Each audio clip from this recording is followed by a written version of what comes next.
My name is Jamie. I'm the head coach and owner at Victory Training Center here in Montreal. I started martial arts at about 12 years old. I was in Army Cadets first, and I did, that's where I learned marksmanship and shooting, and then quite quickly I started freestyle Olympic wrestling. I had started training in martial arts in Montreal, and I had a trainer that had done some training with Dan Inosanto and Leo Gahi, the Kiri Tercia system. So that was my first introduction to Filipino martial arts in the 1990s. And then after that, I started training with Chris Batista and then Caco Cañete from the Dos Peras system.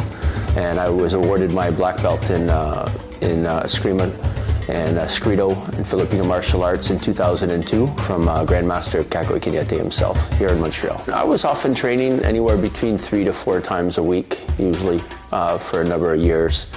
And that's kind of almost the same pace that I kept for teaching for many years. Usually was teaching 3 times a week at my gym. Okay. Have a little bit more extension. Get the tip, only the tip hitting the bag, right?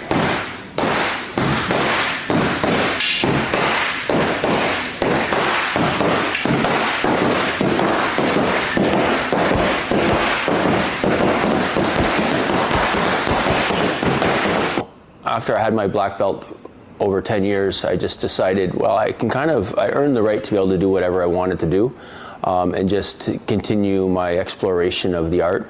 But also I had a number of influences. I had influences on from Dan Inosanto style, Inosanto Cali, Kiri Tercia.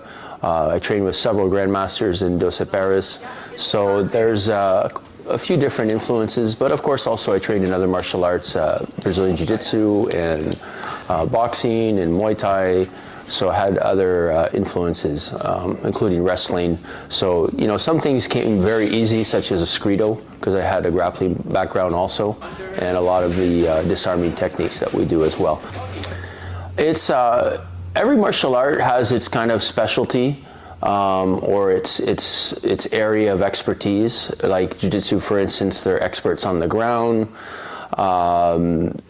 Boxing are experts with the use of the hands, especially medium range.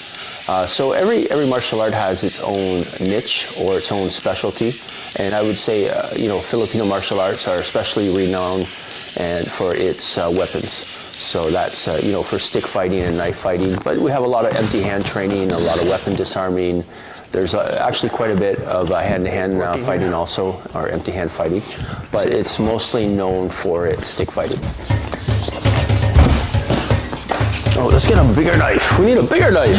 I don't know if they slit my throat.